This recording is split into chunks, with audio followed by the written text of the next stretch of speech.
don't go. Today's show highlights my associate's offshore tuna fishing trip to Montauk, New York, and folks, it should be a pretty nice show. So join us, enjoy the show, and stick around for the Q&A at the end. And finally, we're off. So what do we have packed? I've got 3 coolers to bring back tuna in. I've got my tackle box with all my reels. I've got a rod holder that holds about 8, it's holding 8 rods right now. Those rods are all different sizes from 6-pound test to 80-pound test. Tackle box, clothes, and duffel bag. So now we're off. We're starting to leave Minneapolis, heading east towards Chicago.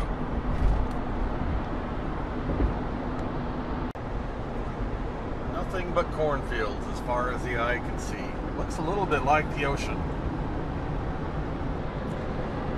The first city we pass is Rochester, Minnesota. Now we're crossing the Mississippi River, leaving Minnesota, entering Wisconsin. Well, we finally made it to Madison. Next stop, Chicago.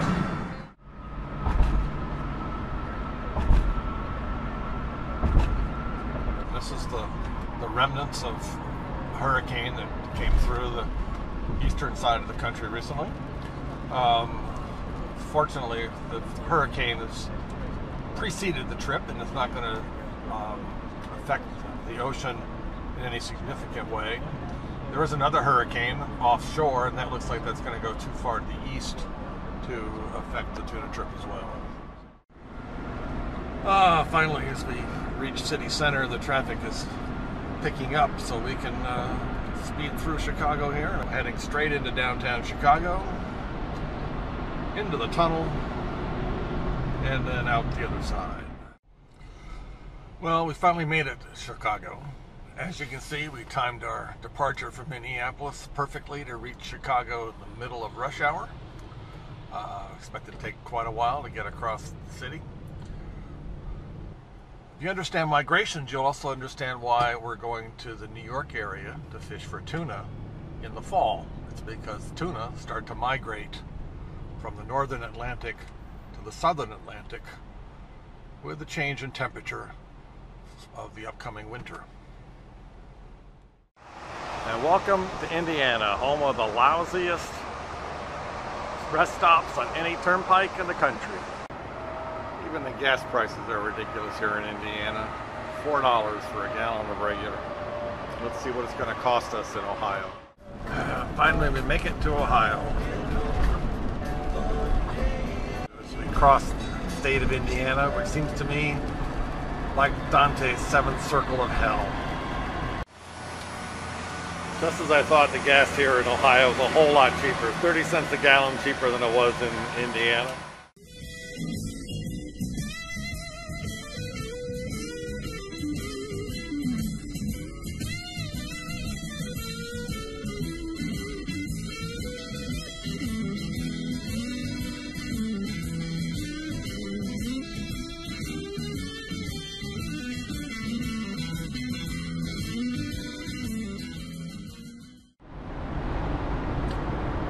Starting to be sunrise in Ohio, passing Cleveland. Unfortunately, it looks a little too cloudy to see the sun this morning. Well, it's raining kind of hard. We're still in the mountains of Pennsylvania, descending towards the Susquehanna River. We're about to pass a convoy of utility trucks that have obviously come from all the way from Indiana to assist the repairs from the Hurricane Lee that passed through here this week and damaged a tremendous amount of power lines and other utilities in the area. We'd hoped to stop this travel center, but it turns out the power in the area is completely out. Traffic lights are all out, stores have no power,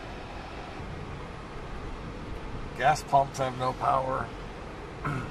So nothing is working around here, so back on the road. Well, we're finally off the thruway. New York City is 405 miles. We're on Interstate 80 heading east into Pennsylvania.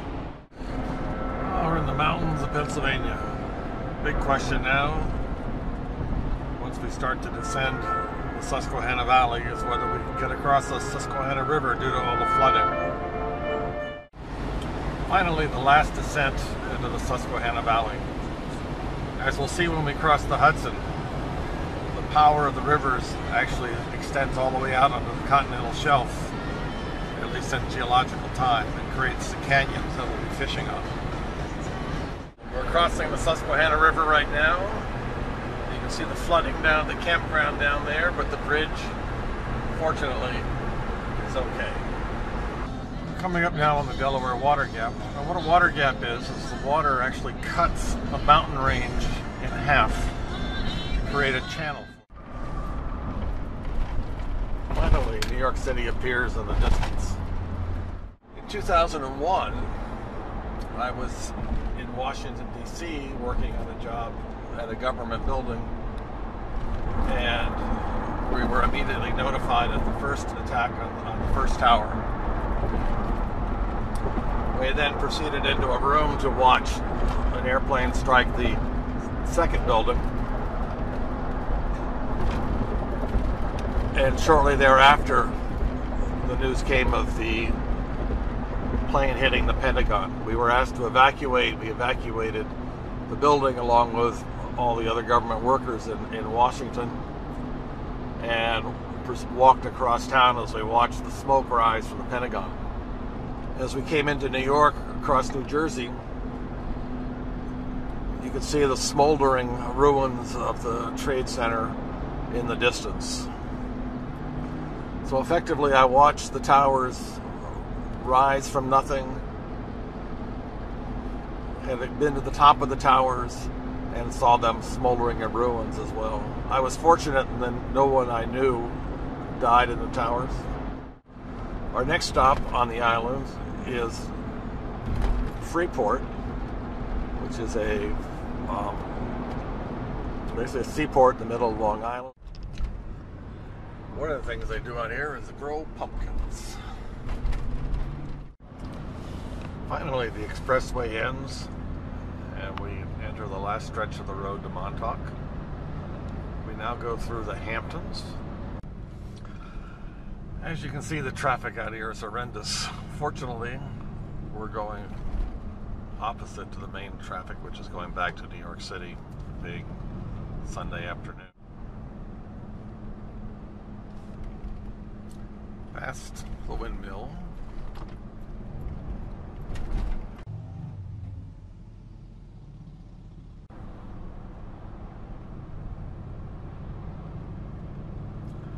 And finally, after passing through Southampton, Westhampton, Southampton, Bridgeport, make the final turn into Easthampton, and the final turn towards the end of Long Island.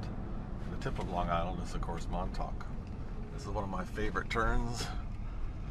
Past the duck pond, past the beautiful estate, and on out towards the beach.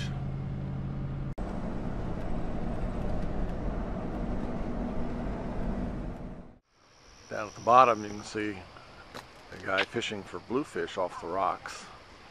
I've actually caught many bluefish down there. It's a place where bluefish often herd bait up against the shore. It's called crashing the shore. Also in the distance is great striped bass fishing, because the water comes in over a bunch of sandbars, and the boats you see out there are normally fishing for those striped bass. On the other side, you can see Rhode Island. So we'll head out this channel between Rhode Island and then Block Island on our left, and then head out the ocean. According to a friend of mine who's going to be on the boat, we're going to be fishing quite far east, even further east than I show on the maps. A place called Oceanographer's Canyon. The Montauk Lighthouse is the end of Long Island. It's actually a quite old lighthouse, still functional, although the cliffs underneath it are eroding away. Just a spectacular sight. Montauk Harbor lies to the east of where I'm standing. We'll come out from that point, come around the point, past Connecticut, past Rhode Island, past Block Islands, and then head on out to sea.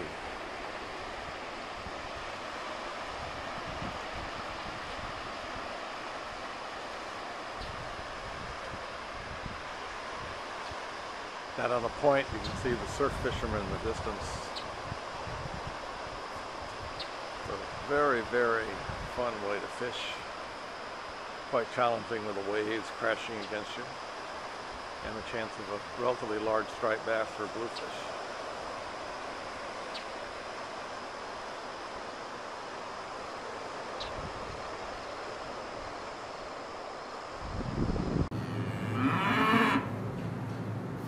Finally, we make it to Sea Isle Sporting Goods store in Freeport, Long Island. I've gone to the store for probably 30 years now. Bought much of my fishing tackle there. How you doing? So I got a bunch of reels here I need line put on. I actually bought my first tuna rod here in 1985 from you guys. 60 on one, 80 on the other.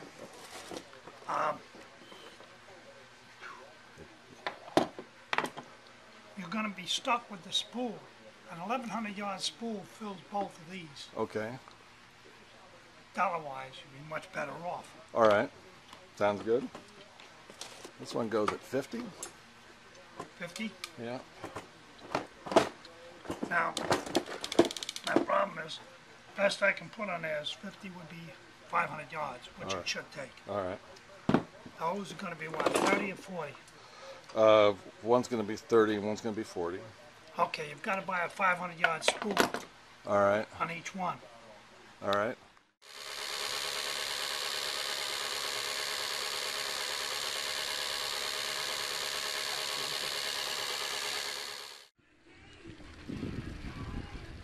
This is the Montauk Harbor. All the boats to our left are commercial fishing boats.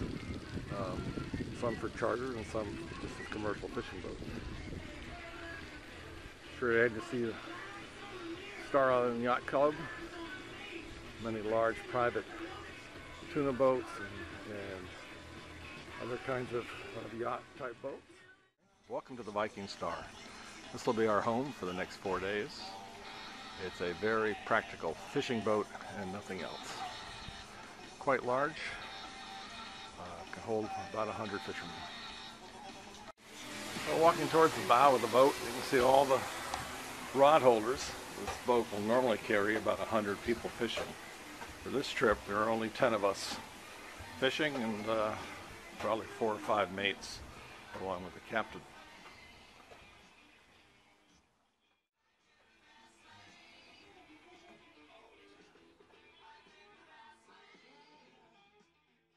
Viking striper does striper fishing.